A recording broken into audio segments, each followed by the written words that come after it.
When you feel like uneasy, that's the time that you actually need to lean into having the conversation. If you bury that, that is going to create all sorts of mental and physical problems that you might not even know are related to that feeling that you buried.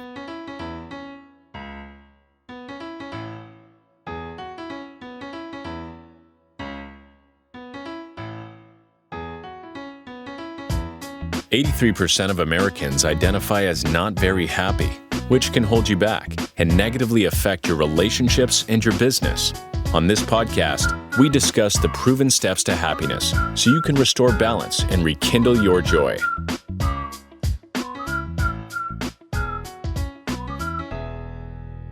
Welcome to another episode of How to Be Happier for Entrepreneurs. Today is going to be awesome. We're going to discuss how to recognize patterns in relationships that may hold you back and how to break them. And we'll also discuss the key things that you need for a relationship and how to provide those for yourself.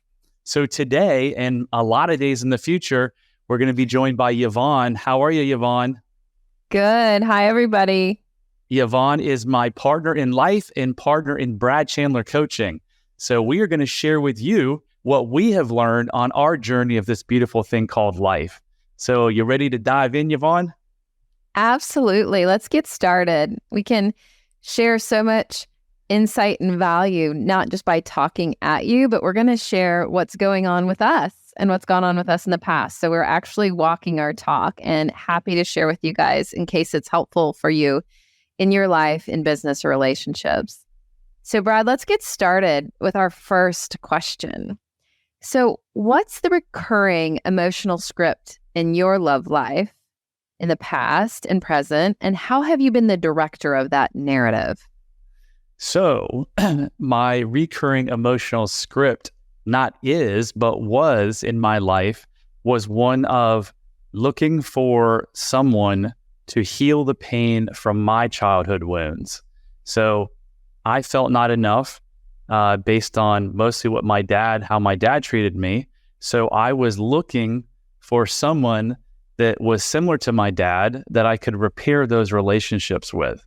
And so it didn't always go so well, because if you feel like you're not enough and you don't have worth, you almost always go match with another person that's kind of at your same level. And that's what happened. So it's difficult. It's difficult to have a deeply connected, committed relationship with someone when you are both fighting for your worthiness. So that was my narrative. It was to find someone that I can repair that I couldn't do as a child. So Brad, that's your narrative now that you know what was driving it. For our listeners that perhaps haven't done the deep subconscious work and understood how their childhood was driving it, what would be the narrative? Like, what do you think? Like, what would it look like for somebody that hasn't done the work? Well, I mean, lots of, there's two interesting paths someone takes when they have kind of these childhood programming.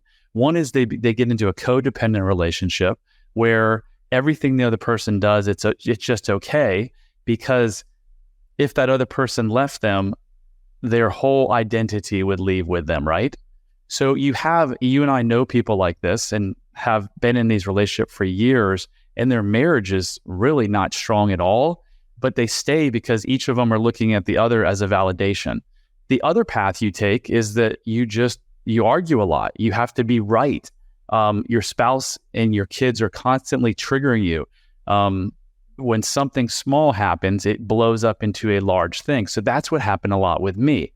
My ex-spouse would come to me, she would say something that, she was upset with, and I would immediately turn it on her. It would turn into a big fight. And then for 3 days, I would be completely cold and distant to her. And I didn't know why, but now I do know why, because my subconscious brain was saying, you're not enough. See, she's proving it. And I went into fight or flight, and I had to protect myself. And that's how I did it. Absolutely. So kind of similar for me, if you think about the root cause of unhappiness in your relationships, like for me, I had high expectations. I almost thought if I'm in a relationship and they really love me, they'll know what I want. And they'll do it without me asking. And if they don't do it without me asking, then they don't love me. Or a resentment start building up. And I thought, well, I'm living by the golden rule, give unto others as you would be given to, right?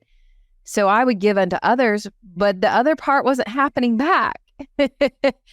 And I thought then there was something wrong, but I just hadn't had the courage or enough self-confidence, or wasn't taught. Like, I changed it from the golden rule to the platinum rule. Give unto yourself as you want to be given to, so that then you can give unto others. So I was always looking for somebody else to give me what I wanted without telling them. And I learned that didn't work out so well. I learned that firsthand, because in the beginning of our relationship, I would often ask, "What do you want?" And you're like, "I don't want to tell you." And I'm thinking like, "Oh my gosh, like, what is she talking about? She doesn't want to tell me. Like, how am I ever going to figure it out?"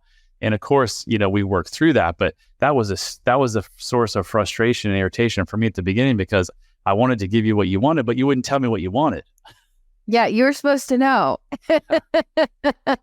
And I think I think I'm unique for many reasons. I don't think I'm unique in that reason. I think quite often we want our partner to be a mind reader, because if they don't know what we want, then are they paying attention to us, right? And for me, that now I know came from my childhood programming, right?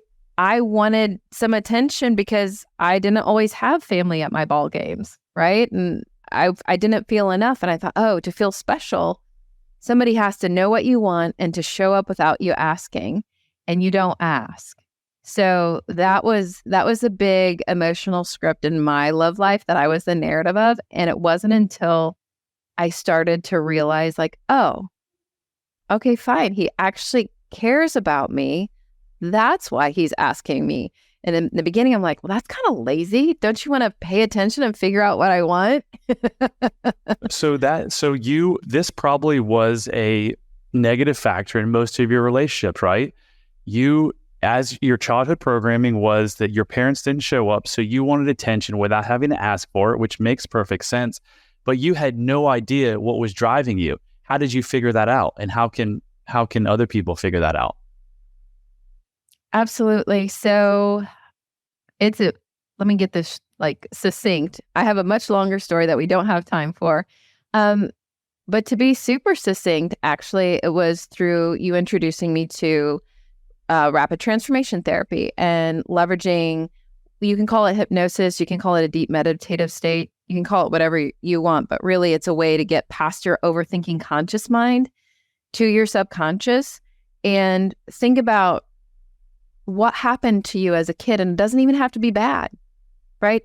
It just has to be like perhaps less than perfect. And guess what? Nothing's ever perfect. So everybody probably has something that could have been better in their childhood that created these programs that were driving their behavior today. And through that subconscious work, I remembered all the things that had happened to me in the past. Some people don't. Some people figure those things out.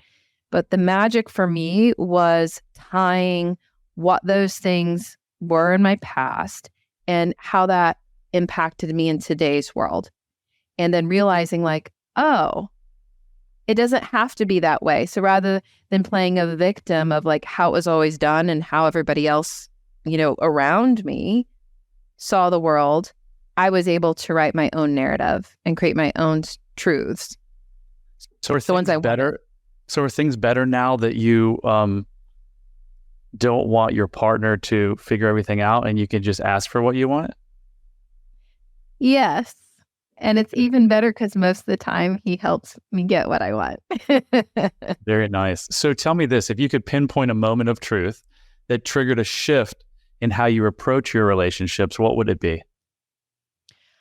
For me, for us, because we're talking about what we did here, ladies and gentlemen, like we're not making this up. I had been driven a lot by fear and judgment. I grew up with a lot of fear and judgment, not in a necessarily even a terrible way, just the fear of the unknown. Will there be enough money? Always have to don't take too many risks because, might not be sure what happens. Always, even society judges us a lot. How much money do you have? What are your grades when you're a kid? Like all this judgment was just built up in my programming. And when you and I first started dating, there was even, because we both are divorced and we both had past wounds, even in our adulthood, in our relationships, we were struggling it was almost like, who's doing the most in the relationship, right? One of our first moments of tension was like, who's driving to whose house more often? And I'm like, whoa, dude, I'm not going to keep score on that. If you don't want to come see me, I'm out. And that was a frustration point for us. But then we got together, and Brad, you were amazing, because you're like, this isn't about who's driving where. This is about how we felt in our childhood and in our past relationships. Like, the thing that you're fighting about is usually never the thing that's actually right in front of you. That's what you taught me. And so the shift for me was when I was like, this is not what I want, and I'm going to choose for myself, and asked you if you wanted to choose the same. Letting go of fear and judgment of the person you're in a relationship with and of yourself, and leading into trust and love. Because if you're in a relationship with somebody, shouldn't it be about trust and love? If nobody else, shouldn't you be able just to be fully in trust and love without fear or without judgment? Like, that's the relationship that I want. And that was the turning point for me and for us, I think, for me. What about you? What So let me just hit something you said that was really important, because I think this, I think once you get this, it is a life-changing, relationship-altering moment. The thing that you're arguing about is hardly ever the actual argument itself. When you feel a negative emotion, you are in a fight or flight state. So what does that mean? It means that you are looking for danger. Your 1,000-year-old person is looking. We've been in this world for hundreds of thousands of years. Evolution has taught us that when we feel danger, we're looking for that lion. So when you're looking for that lion, what do? Your brain goes back to the last time it saw a lion or some dangerous event. So all you're really doing when you get in an argument, your spouse says something that makes you upset, angry, or mad. But it's not what they did that made you mad. It's going back to a time, usually in your childhood, where someone did something that was similar that made you feel a certain way, and you're bringing that in the moment. When you can make that shift, then everything changes, because you actually can stop and pause. And if we have time at the end, we'll go with this amazing tool that we created called the Joy Regenerator that will show you exactly how to use this. But when you can make that shift, you can actually pause and be in the moment and be like, wait, this has nothing to do with the argument. So I'm going to see this as it is and process it. And then as a couple, I mean, this is what we do all the time, not all the time, fortunately, because we don't get in that many disagreements. But when we have conflict, once a month, twice a month, we know that it's not from the actual thing. So we can both process it without getting super upset and attacking each other. And then conflict actually draws you closer rather than further apart.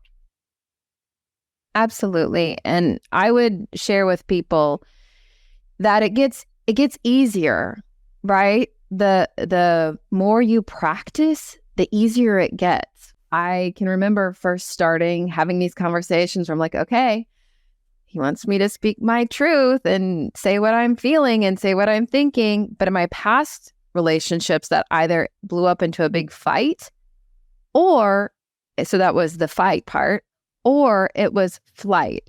And I had to walk on eggshells, because the gentleman, lovely as he was, couldn't handle like any discussion about anything that was deep. And so every single time I'd bring something up, I thought, oh, this relationship's over. Like, this is it. And through practice, in our relationship, you're talking about too, right? Yeah, it got easier to bring up, because every time, like Brad said, it did bring us closer. And so the more often you do it, the closer you get, and then the easier it gets, because then you feel safer. Like, you don't feel like, oh, this is going to blow up, or I'm not sure where this is going to go. You get predictability that you'll become closer versus the uncertainty of, is this going to be a fight or is this going to be a flight? So the tools and the things that we're telling you about today we don't expect that they're going to feel natural or easy when you first start. It didn't for me. If it does for you, that's awesome. But it didn't for me. But what I can tell you is that once you start doing it and you do it out of trust and love and not out of fear or judgment, it gets easier and easier and better and better. And then you get more of what you want, because then you learn how to talk about it and ask for it. Yeah. So guys, avoiding conflict isn't healthy in your personal relationships or business. If you've ever read the book, The 5 Dysfunctions of a Team by Patrick Lencioni, it's an amazing book for business. And one of them is avoidance of conflict. If you avoid conflict, you are avoiding the tough conversations and being vulnerable that will actually draw you closer in an intimate relationship or even a business relationship. I remember dating someone before I had done the work, and I remember bragging a couple months into it to someone that we even had one disagreement. She hasn't complained about anything, hasn't argued with anything. And the person was like, well, that's not healthy. And I thought, well, why isn't it? And now I know why it's not healthy, because it was likely a codependent relationship. She didn't want to say anything. It was going to upset me and possibly lead me to push her away. So huge thing there is don't avoid conflict. Just deal with conflict, knowing that it's not about the actual moment that you're having a conflict about. It's something in the past. And if you do that, it makes things a lot easier. Yeah. And I'll add one thing. That's a clue when you need to lean in versus lean out and avoid. The more that you tune into the sensations of your body, like the mind body is connected. So the more you lean into it, when you feel something, like when you feel a tension in your chest, maybe in your solar plexus, in your shoulders, in your head, like when you feel like uneasy, that's the time that you actually need to lean into having the conversation. Because if you bury that, that is going to create all sorts of mental and physical problems that you might not even know are related to that feeling that you buried. So tune into your body sensations when you are in a situation, and anytime you just don't feel right, use your voice in trust and love to talk to the person that you're engaging with, to talk about what doesn't feel right in a non-aggressive manner. It's your body's way, just like when you have a temperature or a headache, it's your body's internal alarm system saying something's wrong. So when you feel that negative emotion inside of you, just like Yvonne said, if you run from it, that's not going to help anything. If you turn to booze or sex or alcohol or weed, anything like that, those are all temporary fixes outside of yourself. Everything you've ever needed to be happy is inside of you. So just deal with those emotions. We're trying to get to a place in our lives that we call ultimate liberation. And what is ultimate liberation? It's not allowing any person or any situation to negatively affect you. Well, if that's where you want to go and that's your goal in life, every time you feel this negative emotion, instead of looking at it like, oh, woe is me, I've got to deal with conflict, think to yourself, almost gamify it, that, oh, I get an opportunity to practice moving towards liberation. And like Yvonne said, it was really hard for her as I pushed her in the beginning of the relationship to open up and talk to me, because her past wounds led her to believe the falsity that if she told me these things, I would run from her.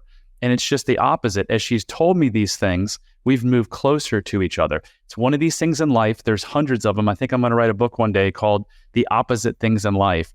Is you think by saying what is bad is going to drive you away, but if it's done in the right way, it actually brings you closer.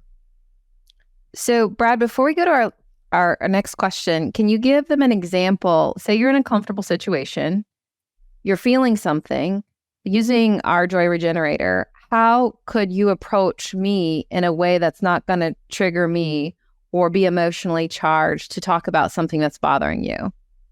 Sure. I mean, what you mentioned something to me, I don't know, one of the evenings that we were in Florida recently, and I said to you, what you just said made me feel nervous. I didn't say this part, but I should have. I said it and I just was quiet. So I'm not perfect either. I'm working on stuff, but at least I mentioned my emotion. What I should have said is, Yvonne, what you just said made me feel nervous It's not your fault. Can we discuss it? So I'm opening him up. I'm saying, I'm explaining what you did just made me feel this way. How was it in every other relationship that I've ever been in? If you would have said that thing that made me nervous, I'd have been like, I would have attacked you. I'd have been like, well, not in a terribly mean way, but I've been like, look, you need to work harder, or you didn't do this, or you didn't do that. And then what do? You turn around and you attack back because you're fighting for your worst too, right? It is so different now to be able to say, this is how I'm feeling. Can we work through it together? And then we work through it together. And even that situation that we're talking about, when everything was done, I had a better understanding of where you were coming from and vice versa. And now the air is cleared. But it either ended it in a complete conflict and attack, or it was never mentioned, and then I harbored it, and then I let 30 things build up, and then boom, well, you did this, and this, and this, and this, and this, and this, and that, and that. And then that never goes anywhere good. Yeah. So I think this is a perfect one, because you want to include a couple things, right? You want to let the person know how you're feeling, let them know it's not their fault. So you're not coming from a place of judgment. This is what I'm feeling. It's not your fault.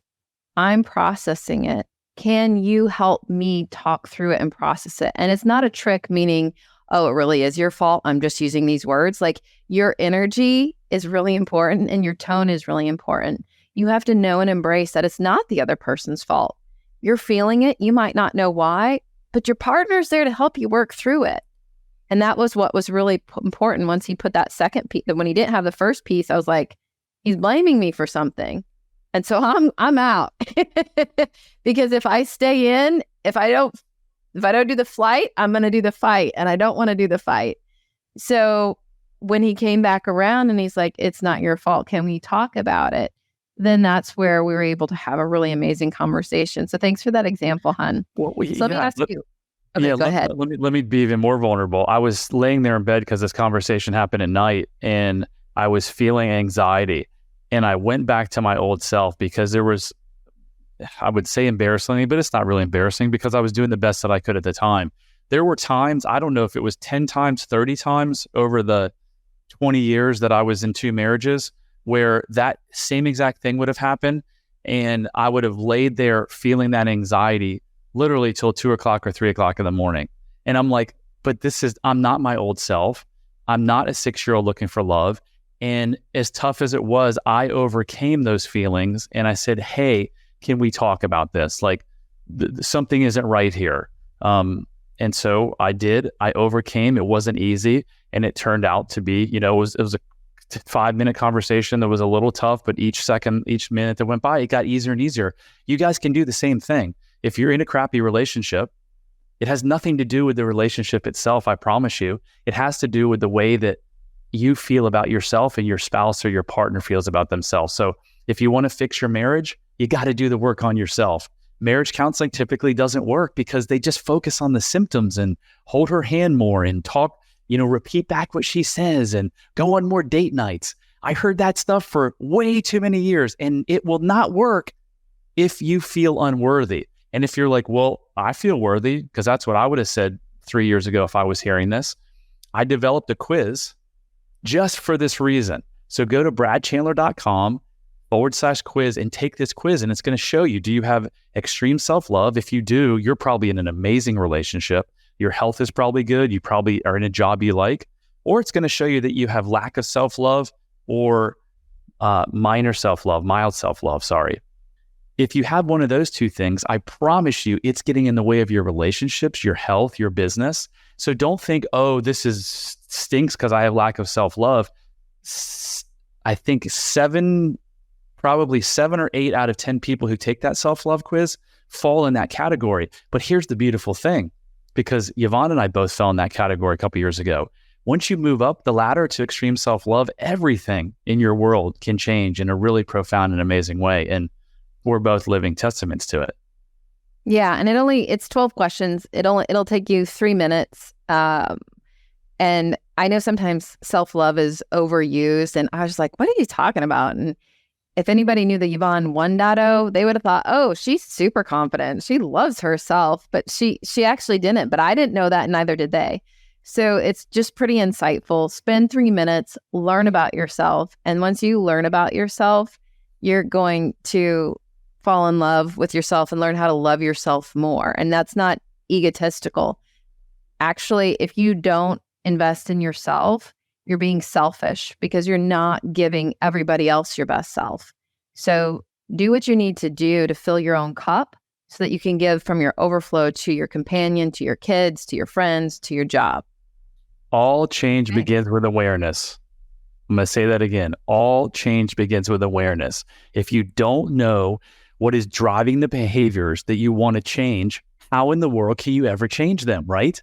That's why 98% of diets fail. They want to focus on the nutrition and the working out part. Well, if you have a lot of extra weight that you have to take off, there's a reason that you put on that extra weight. Until you find that out, you're never going to crack the calculation of diet and exercise. You've got to figure out the mental part. So the first step to figuring out the mental part is just go take this 3-minute quiz at bradchandler.com/quiz. Awesome. So let me ask you one more question, Brad. Paint a picture for our community of your ultimate fulfillment, both in your love life and your entrepreneurial journey. Like, how do they enrich each other? How do you not have to either pick your business or your relationships? How do you have your cake and eat it too? Yeah, so I'm living it right now. I'm fortunate to have a real estate business that does really well and operates with only an hour a week from my time. About 2 years ago, I came to the epiphany that my intimate partner had to be in the space of happiness, because if they weren't, I was going to drive them crazy, because that's all I want to talk about. I love to read. I mean, we read together. We watch Gaia on, tons and tons of Gaia movies, which is this amazing site with all of these these deep videos on life and spirituality. So ultimate fulfillment to me is I wanted a partner in this business, Brad Chandler Coaching, because I didn't want to go it alone. And I also wanted to have someone to share exactly my passion and purpose. So I'm living it right now. And that is to be with someone who is on the same journey as I am, trying to become to the state of enlightenment. And it will take us forever. And we may never reach it. Who knows? But the journey is this amazing journey where we get to, walk hand in hand and try to enrich other people's lives. So I'm fortunate to live it every single day. I wake up every single day doing exactly what I love, and that's to help people radically change their lives by going back to their childhood programming and these limiting beliefs that are buried in their subconscious mind to no fault of their own, and then reversing those so that they can live happy life and have amazing relationships and health. Yeah, we are pretty blessed, and I would have never guessed. I just ended a corporate career for 25 years. I've always wanted to do something like this. What I would tell you, if you're not feeling like it's available to you, is to start believing that it's available to you. To first take a moment to dream. I didn't dream a lot as a kid, because I was trying to do what I was told or what I thought I was supposed to do. So think about what you want to do. Whether you think it's available to you yet or not, just think about it. Dream about it. Start talking to people about it. And I think those are the first steps. Like, if you can't make a big step, those are the first steps that you can take, and then learn to surrender and just trust. You don't have to know how it's going to happen. You don't have to have the detailed plan that's going to get you from point A to point B, but you do have to know where you want to go. Nobody else can tell you where you want to go or what your essence is or what your life purpose is.